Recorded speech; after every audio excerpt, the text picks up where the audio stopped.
Hello friends, जीवन academy में आपका स्वागत है।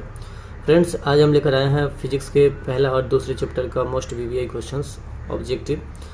और ये संभावित प्रश्न है कि इस साल एग्जाम में अवश्य आएगा इसमें से कुछ न कुछ। तो चलिए शुरू करते हैं।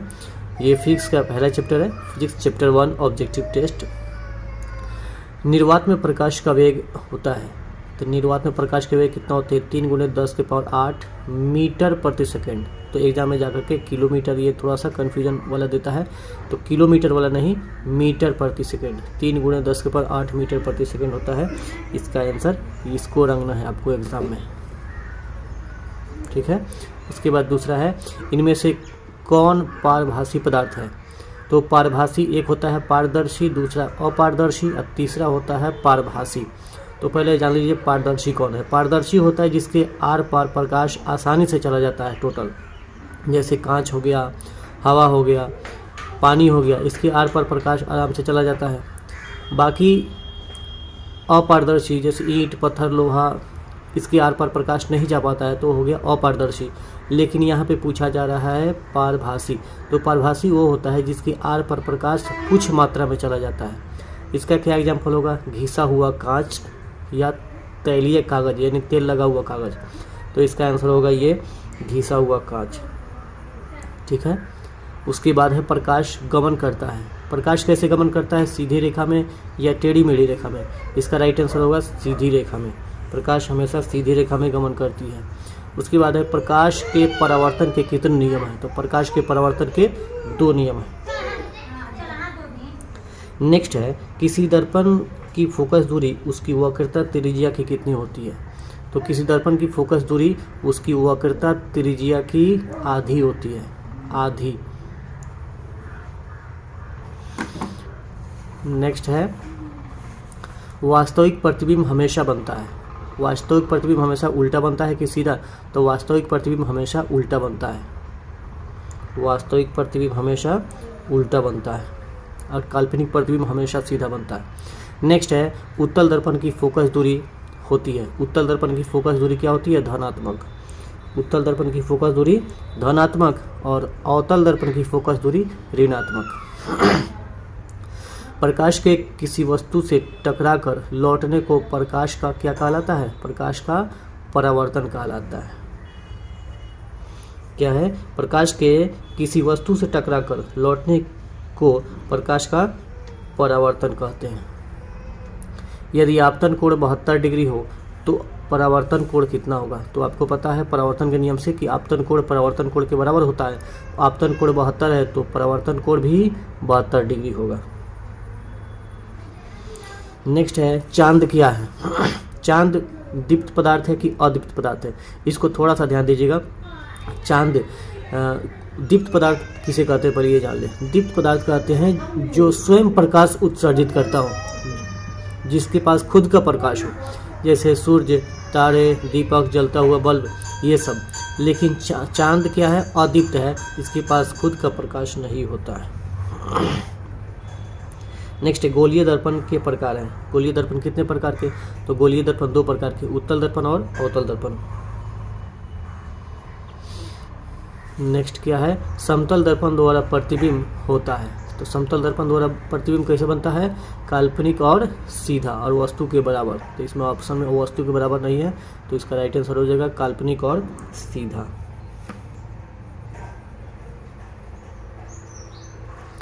नेक्स्ट है,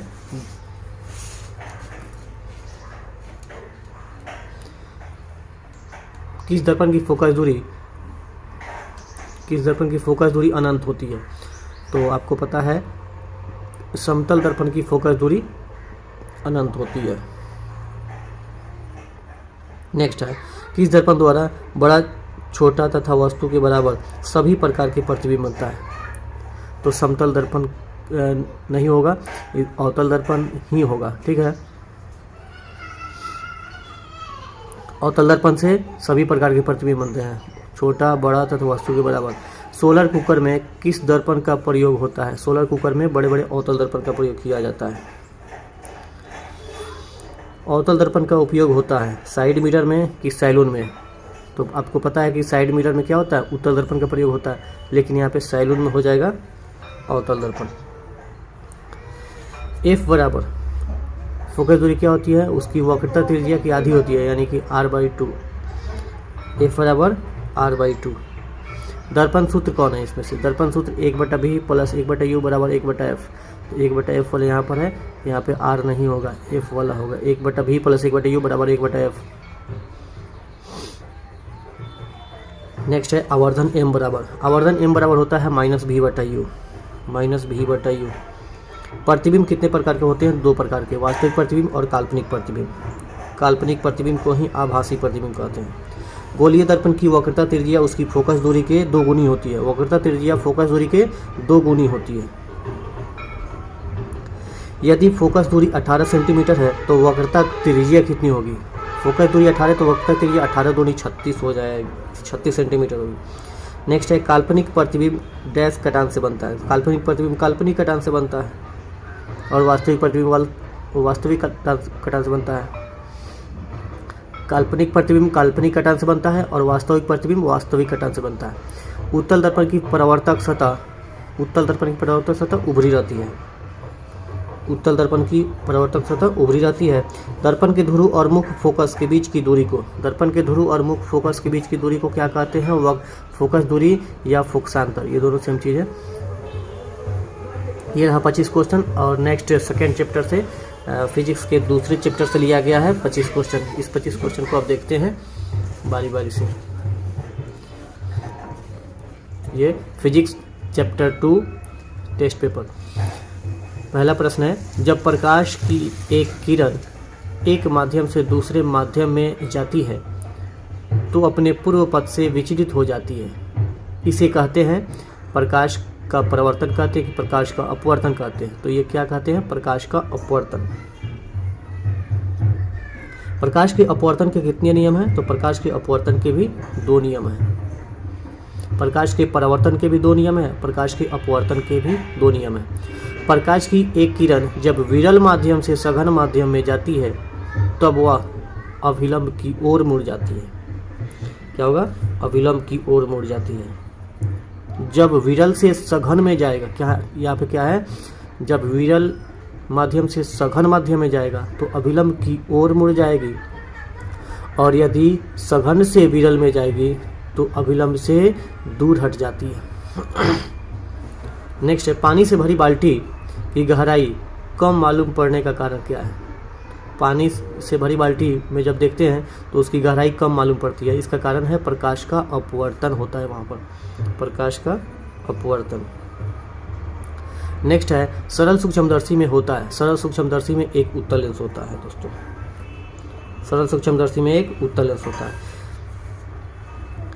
उत्तल लेंस के किनारे पर होता है, उत्तल लेंस के किनारे पर क्या होता है, पतला होता है, बीच में मोटा होता है। तो ध्यान देना है, ये मोटा नहीं भर देना है। उत्तल लेंस के किनारे पर पतला होता है। उत्तल लेंस की फोकस दूरी होती है, उत्तल लेंस की फोकस दूरी क्या होती है, धनात्मक। किस लेंस द्वारा हमेशा छोटा ही प्रतिबिंब होता है, तो अवतल लेंस द्वारा। अवतल लेंस द्वारा हमेशा छोटा ही प्रतिबिंब होता है, जबकि उत्तल लेंस द्वारा छोटा, बराबर और वस्तु से बड़ा तीनों तरह का प्रतिबिंब होता है, और अवतल लेंस से हमेशा छोटा प्रतिबिंब होता है। एक अवतल लेंस की फोकस दूरी 20 सेंटीमीटर है। अवतल लेंस की फोकस दूरी यहाँ पे -20 होना चाहिए, माइनस लगा लेते हैं। एक अवतल लेंस की फोकस दूरी -20 सेंटीमीटर है, इसकी क्षमता होगी, तो लेंस की क्षमता P बराबर क्या होता है, 1/f। एक क्या होता है, मीटर में होता है, तो 100 सेंटीमीटर में बदल लेंगे, और यहाँ पे फोकस दूरी कितना दिया है, 20 सेंटीमीटर। 20 से कटेगा, 20 × 100, यानी कि यह -20 सेंटीमीटर इसकी फोकस दूरी था, तो -5 हो जाएगा, -5 डायोप्टर हो जाएगा, -5d। लेंस की क्षमता कैसे मात्रक डायोप्टर होता है। किस लेंस की क्षमता धनात्मक होती है, तो उत्तल लेंस की क्षमता धनात्मक होती है। जिसकी फोकस दूरी धनात्मक होगी उसकी क्षमता भी धनात्मक होगी। किस लेंस को अपसारी लेंस भी कहते हैं, अपसारी तो अवतल लेंस को कहते हैं, अवतल लेंस को अपसारी लेंस कहते हैं, और उत्तल लेंस को अभिसारी लेंस कहते हैं। लेंस की क्षमता उसकी फोकस दूरी की क्या होती है, व्युत्क्रमानुपाती होती है। लेंस की क्षमता उसकी फोकस दूरी के व्युत्क्रमानुपाती होती है। छोटे छोटे अक्षरों को पढ़ने के लिए किस लेंस का उपयोग किया जाता है? छोटे छोटे अक्षरों को देखने के लिए किस लेंस का उपयोग किया जाता है? तो उत्तल लेंस का।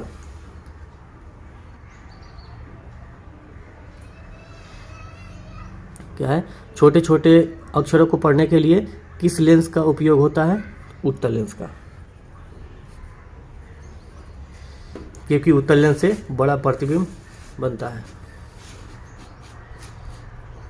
लेंस की क्षमता का ऐसा ही मात्रक क्या होता है? लेंस की क्षमता का ऐसा ही मात्रक होता है डायोप्टर। इसका एक और मात्रक होता है m⁻⁻1। डैश लेंस समांतर प्रकाश पुंज को अपसरित करता है, तो अवतल लेंस अपसरित करता है और उत्तल लेंस अभिसरित करता है। जब आपतन कोण 0 डिग्री हो तो अपवर्तन कोण क्या होगा? 0 डिग्री। पारदर्शक पदार्थ का वह टुकड़ा जो दो निश्चित ज्यामितीय सतहों से घिरा रहता है क्या कहलाता है? लेंस कहलाता है। यहाँ पे प्रिज्म नहीं होगा, क्योंकि क्या कह रहा है? दो निश्चित ज्यामितीय सतहों से होते हैं। दो निश्चित ज्यामितीय सतह किसमें होता है? लेंस होता है। एक साइड इससे और दूसरा साइड इस साइड से। लेंस मुख्यतः कितने प्रकार के होते हैं? तो लेंस मुख्यतः 2 प्रकार के होते हैं, एक उत्तल लेंस, दूसरा अवतल लेंस। वायु का अपवर्तनांक कितना होता है? वायु का अपवर्तनांक कितना होता है? 1.0003। 1.0003 यानी 1.303 कह सकते हैं। हीरा का अपवर्तनांक कितना होता है? 2.42। सबसे अधिक अपवर्तनांक किसका होता है? तो सबसे अधिक अपवर्तनांक होता है हीरा का, इसलिए वो ज़्यादा चमकीला होता है हीरा। सरल सूक्ष्मदर्शी से देखे जाते हैं छोटे छोटे वस्तु को कि दूर की वस्तु को? तो सरल सूक्ष्मदर्शी से छोटे छोटे वस्तु को देखते हैं, दूर की वस्तु को देखने के लिए दूरबीन का प्रयोग किया जाता है। लेंस सूत्र कौन है? 1/v - 1/u = 1/f, यही होता है। ये लेंस सूत्र हो गया। नेक्स्ट है लेंस की क्षमता P बराबर क्या होता है? 1/f। लेंस की क्षमता P बराबर 1/f और ये 1 मीटर में होता है। ज़रूरत पड़ने पर इसको 1 मीटर की जगह पर 100 सेंटीमीटर में बदल दिया जाता है। अपवर्तनांक म्यू बराबर क्या होता है? sin I/sin r। sin I/sin r, ये इसका राइट आंसर होगा।